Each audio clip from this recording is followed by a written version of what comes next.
Les Iraniens sont très bien en communication. Sont très bien en communication. Vous savez, depuis des semaines, les États-Unis sont en train d'envoyer toute leur flotte aéronavale autour de l'Iran pour accentuer la pression, faire peur et obliger les Iraniens à signer des accords en leur faveur. Je les comprends. C'est de bonne guerre. Mais les Iraniens ne se laissent pas faire. Déjà lors des négociations, les Iraniens sont venus avec une chose. La question du nucléaire, on n'en parlera pas. Si vous en parlez, on sort de la salle. Et on sait nettement que le nerf de la guerre, c'est le nucléaire.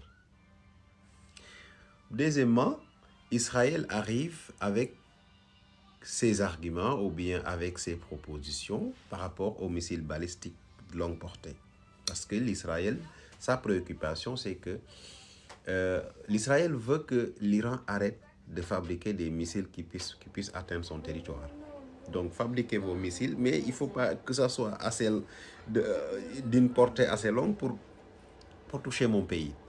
Je me dirais, on est dans quel monde? Et là, le guide suprême a fait une menace, une phrase, ou bien deux phrases, qui peuvent faire trembler tous les États-Unis. Il dit, bien sûr, un porte-avions est une machine dangereuse. Il a raison. Mais plus dangereuse est encore l'arme capable de le couler par les profondeurs de l'océan. Je pense qu'il n'a pas tort.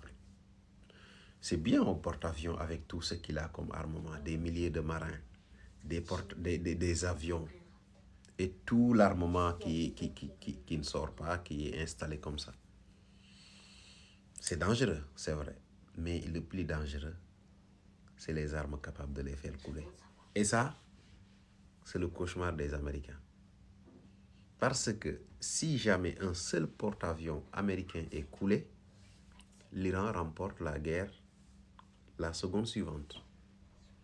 Et les Iraniens ont mis en place un système d'écoute, de brouillard, depuis la guerre des 10 jours, avec le renforcement de leur coopération avec les Chinois aussi qui ont joué un rôle important. Ne croyez pas que l'Iran qui résiste comme ça, c'est s'appuie uniquement sur ses scientifiques. Non, il y a une coopération chino-iranienne qui a mis en place qui a fait qu'aujourd'hui les Chinois ont envoyé des radars pour brouiller les avions américains et tout. Donc aujourd'hui, les Iraniens ne sont pas seuls, bien qu'ils soient scientifiquement très calés, très bien dans la diplomatie, très bien dans les négociations.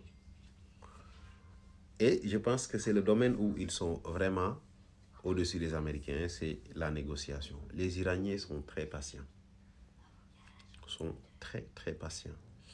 Et depuis la guerre des 10 jours, ils ont tout renforcé. Les systèmes de défense anti-aérien, les missiles, la quantité de drones fabriqués par jour augmente. Toutes les usines travaillent actuellement 24 heures sur 24. Ils sont prêts. Mais imaginez, eux, dans leur idéologie, ils disent une chose. Il faut surcharger. Pour faire couler les porte-avions américains, il faut les surcharger.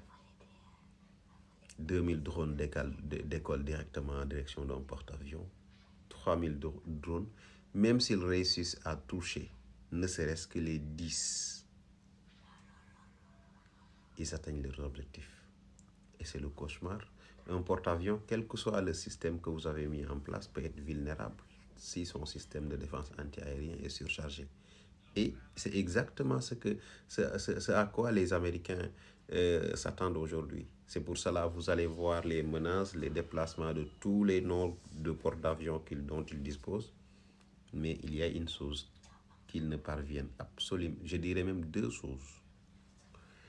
En cas de riposte iranienne, qu'est-ce que les Iraniens prévoient pour détruire totalement les porte-avions?